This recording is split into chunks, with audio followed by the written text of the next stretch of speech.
Why do you seem so scared?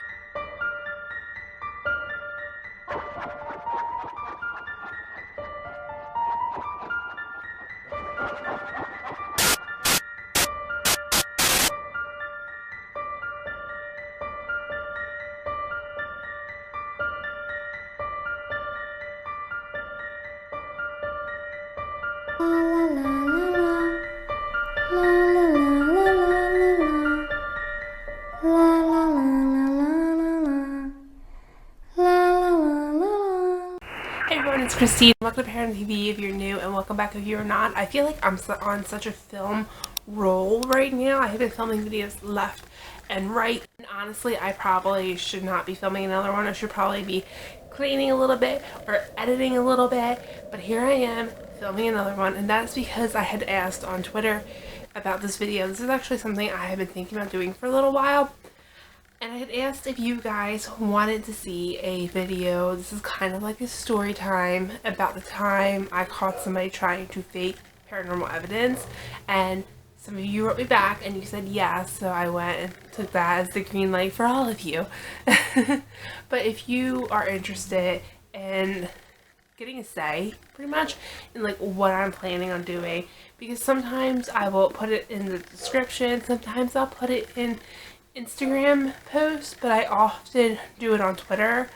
I don't know why. And yeah, some of you guys said yes, we want to see this, so here we are. So this was really weird. I can't speak 100% on what was going through this man's mind at the time and why he had done it. I do have theories. I didn't know him personally, and that's because I actually did a group investigation. There was like lights going off over here, but it was like the sun peeking in and out of the clouds, and in the corner of my eye looked like the lights. I was like, is somebody being weird and shining a flashlight in my window? But they're not. So this was actually a group investigation, and to protect this person's identity, because even though I think what he did was very wrong, I don't want to just throw out a bunch of information where you go and find him. I'm not going to tell what investigation it was, who hosted the group investigation, like where it was at and stuff like that. But I did this investigation a little whiles back, and it was interesting. I think I'm going to do a video on my beliefs on group investigations in another video, a future video. But you know, we went into this group investigation. It was a little bit bigger of a group than I would have liked. I like smaller groups. I actually have been thinking for a while that it would be a lot of fun to do one myself and only have like a smaller group. Like I could do one with Natasha and two people could lead two groups, and like I would take 3, maybe 4 at the most. She would take 3, maybe 4 at the most, and that would be it. I think that would be really cool because it's definitely a smaller group. You can break away from each other and there's going to be less contamination that way.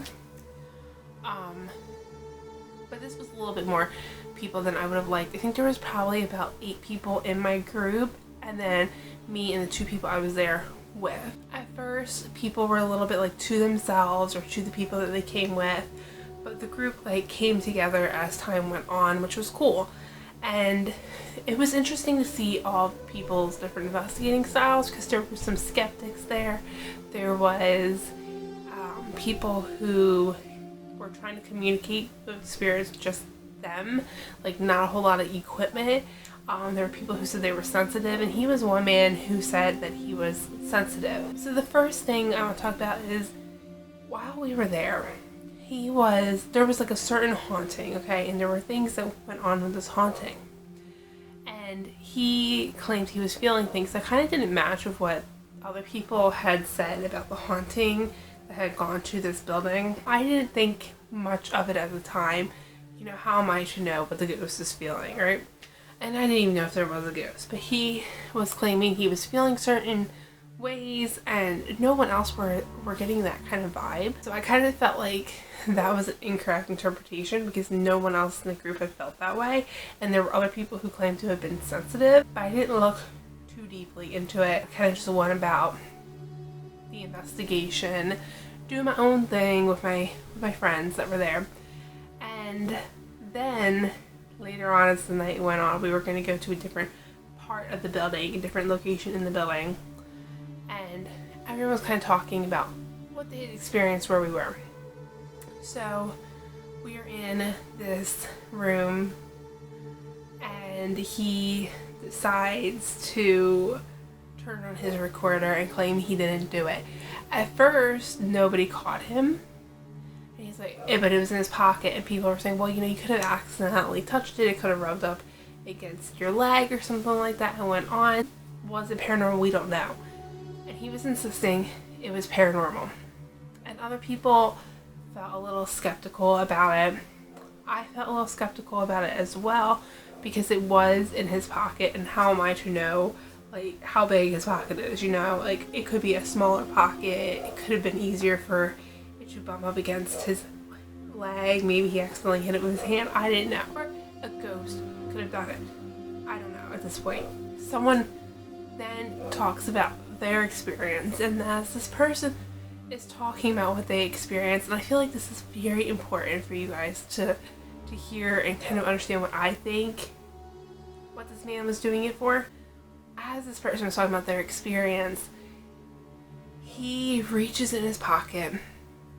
I and two other people saw him, and turns on his recorder to act like something had happened to him again. I was kind of like baffled at this point, because that to me discredits the first time. I don't believe it happened the first time even. And someone pointed out, like, you just turned it on, and he kept trying to play it. I was, oh, I didn't turn it on, I heard it. Like, no, we saw him do it, and we then after he put his hand in his pocket, the recorder went on, and he kept insisting that it just went on by itself, and he was taking his recorder out. We all knew, the whole room knew, that he had lied at this point. We moved on to the other part of the building that was said to have a lot of activity. And while we were there, he was holding a K2 meter. Now, K2 meters can be quite sensitive. They're not my choice. I wouldn't buy a K2 meter to investigate, because they can be quite sensitive. And he was like pointing it upward and moving it quickly, so it was going off. He wasn't holding it properly. He wasn't moving it in a slower motion. You shouldn't just like wave these things around. You just shouldn't. So his K2 meter went crazy, and you know, somebody came in the room and like, oh, that's so cool. And then the other person who was already in the room with me that I really liked, because he had a skeptical point of view, he was a believer, but he looked at all of the options, and he had said, well, how about we turn it off or turn it back on, and or we could just take out the batteries, put new ones in. And he like didn't want to do that. He's like insisting it is a ghost right here. At this point, he kept like, you know, like insisting like this is what we should do to find out for sure. And eventually the guy gave in, and once he turned it off and turned it back on and held it much more steady and not words, it was silent. It did not go off, and it didn't go off at all for the rest of the night. And this man insisted that the spirit just walked away or something like that. And he had done a lot of things throughout the night where, for example, he kept telling my friend that there was a spirit behind him that he could see. So people were taking pictures of my friend, people were like putting EMF detectors up to him.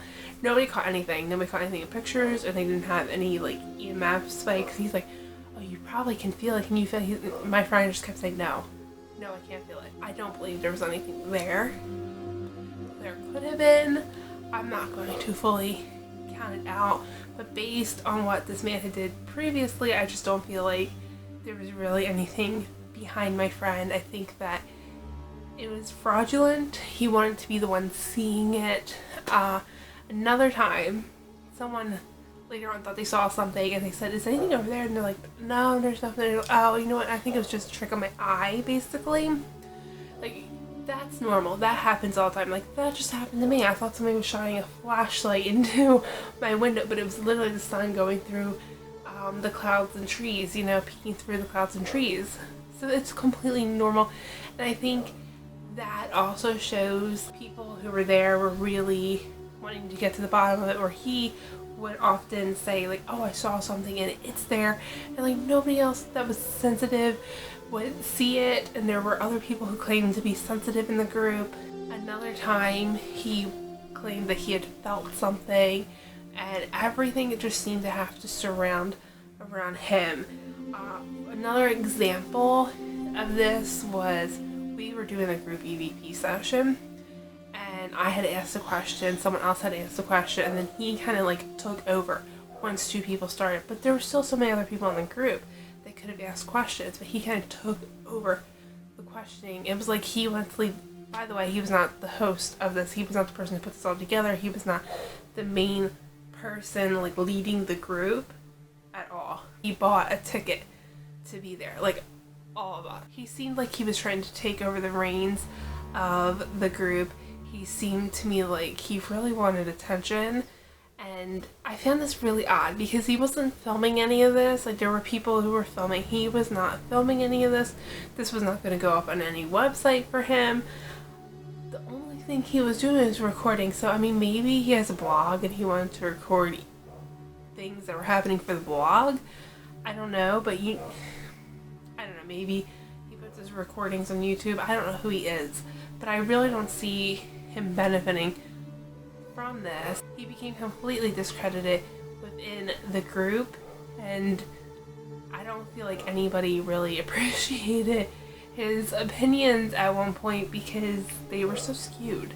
And it felt like when somebody would talk about an experience or somebody would try to communicate, like he would try to take over. Like it was all about him. It was very weird. And it was a little bit pathetic, which kind of sounds like a harsh word, but it's true. It is true.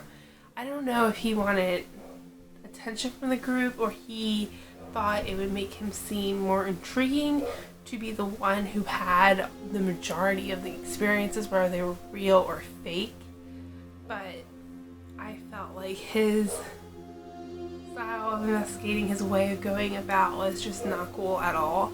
And I didn't like it, and the people I was with did not like it. And I know another person in the group did not like it because he actually expressed it to me. The guy who expressed it to me actually was the guy who was skeptical about the K2 meter going off. The thing about the K2 meter was he was just instructed on how to use it like 2 minutes prior, and he just ignored the instructions. So unless he was completely not listening to the lady that was actually hosting the event, I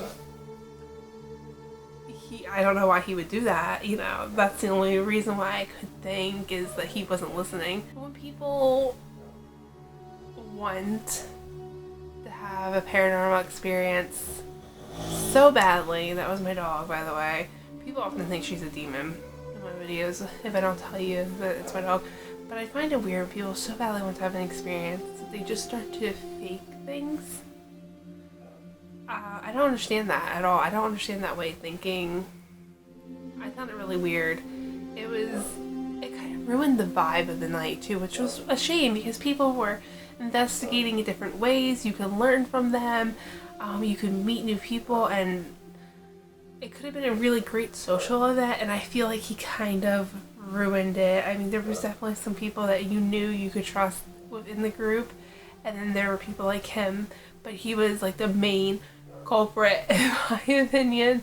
He was the main one who was kind of taking away from this experience, and that really sucks because I think it could have been a really fun experience, and it was fun when he wasn't ruining it, but he did kind of kill the vibe of the room. He killed the vibe of the group, and it just wasn't cool.